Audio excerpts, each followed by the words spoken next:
দেখুন, আজকের দিনে সোশ্যাল মিডিয়াটা যখন সোশ্যাল মিডিয়া ছাড়া এখন কোনো মানুষ নেই, আমিও নেই, স্পেশালি সেরকমভাবে কোনো কথা বলবো না।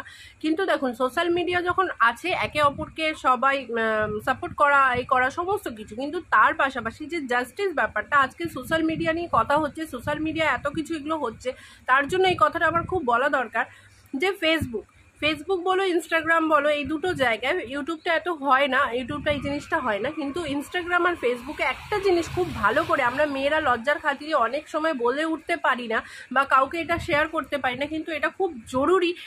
এটারও খুব একটা মানে জাস্টিসের দরকার। কি আমরা যাদের আগে জানতাম যে আমরা যাকে ফ্রেন্ড রিকোয়েস্ট যে পাঠালো তাকে যদি অ্যাকসেপ্ট করি তবে সে আমাকে কল করতে পারবে বা ভিডিও কল করতে পারবে, ভয়েস কল করতে পারবে, সেটা হচ্ছে এফবিতে বা ইনস্টাগ্রামে, মানে ফেসবুকে বা ইনস্টাগ্রামে। কিন্তু এখন দেখছি আমি তার অ্যাকসেপ্ট করছি না তার ফ্রেন্ড রিকোয়েস্ট, তার সত্ত্বেও সে আমাদেরকে কল করছে। এটা তো মানে খুব মানে কি বলবো, মানে একটা ঘৃণ্য জিনিস। কখনো সময় নেই, কখনো দুপুরবেলা, রাতেরবেলা, সন্ধ্যেবেলা, রাত্রির 12টা 1টার সময় হঠাৎ ফোন আসছে, হঠাৎ ভয় পেয়ে যাবো। যারা বিবাহিত, মানে আমাদের ঘরে স্বামী থাকে, হঠাৎ করে কোনো ছেলের কল এলো, তারা তো অটোমেটিক একটা সন্দেহর জায়গায় আসবে না? তখন তো একটা সংসারে এফেক্ট পড়বে, একটা মানে কি বলবো, একটা সম্পর্কর মধ্যে এফেক্ট পড়বে না? এগুলো তো হওয়া উচিত না। 1 নম্বর গেল। 2 নম্বর কথা হচ্ছে, একসেপ্ট করা যে সমস্ত বন্ধুরা আর কি ফ্রেন্ড লিস্টে থাকে, তাদের মধ্যে কিছু কিছু সময়, অনেক সময়, মানে আমার সঙ্গেও অনেকবার এটা হয়েছে, কিন্তু আমার সাথে গুরুতর হয়নি, কিন্তু আমার আশেপাশে বন্ধু বান্ধব অনেকের কাছে আমি শুনছি, এখনো পর্যন্ত আমরা বলে উঠতে পারিনি লজ্জার খাতিরে, কি ফ্রেন্ডে আছে, আমরা ধরুন কাজের মধ্যে আছি, ব্যস্ত আছি, হঠাৎ ফোন এলো, ফোনের রিংটোন যেটা আমাদের নর্মাল কলের রিংটোন, ওটাও কিন্তু তাই রিংটোন অনেক সময় বেজে ওঠে। দেখবেন আপনাদের অনেকের ফোনে এটা হয়, অনেকের ফোনে আবার হয় না, অনেকের ফোনে আলাদা রিংটোন হয়, কিন্তু আমার ফোনে তো তাই হয়, একই রিংটোন হয়। তো রিংটোন বেজে উঠলে আমরা পাট করে বুঝতে পারি না যে ওটা ফেসবুক থেকে কল আসছে নাকি নর্মাল কল আসছে, আমরা পাট করে ধরে নিই কলটাকে আননোন নাম্বার হতেই পারে, কিন্তু কে করছে না করছে জানার জন্য আমরা ধরে নিই।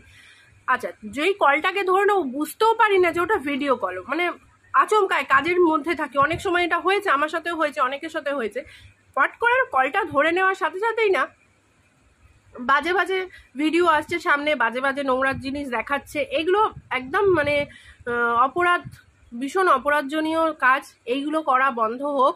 এই যে জাস্টিসের ব্যাপারটা নিয়ে এত কথা হচ্ছে, তার জন্যই এই কথাটা আমি আজকে বললাম। এগুলো খুব দরকার, খুব দরকার। মেয়েরা তাহলে কোথায় সেভ? সত্যি কোথাও সেভ না। একটা ফেসবুক, ইনস্টাগ্রাম যে সোশ্যাল মিডিয়া করবে, সেখানেও সেভ না। এটা আমরা লজ্জার খাতিরে মানুষকে পাই না, কিন্তু এটাও এক ধরনের রেপ। এটা শারীরিক রেপ হচ্ছে না, কিন্তু এটা মানসিক একটা, মানে মেন্টালি একটা হার্ট করা হচ্ছে। বা এই যে হট করে চালালো, পাশে যদি হাজবেন্ড থাকে, হাজবেন্ড দেখে, তাহলে সেই সংসারের প্রতি বা সেই হাজবেন্ড ওয়াইফের প্রতি একটা এফেক্ট পড়ছে। এর জন্যই বলা হোক, মেয়েরা সঙ্গে সঙ্গে, মানে যেই কলটা আসবে সেই নাম্বারটা, সেই আইডিটা ধরে সঙ্গে সঙ্গে এরম একটা ব্যবস্থা শুরু করা হোক, যে সঙ্গে সঙ্গে ধরে সেটাকে সঙ্গে সঙ্গে থানায় এফআইআর করতে হবে, সঙ্গে সঙ্গে তাকে যেন ধরার ব্যবস্থা করা হয়। এই রকম অপরাধজনীয়।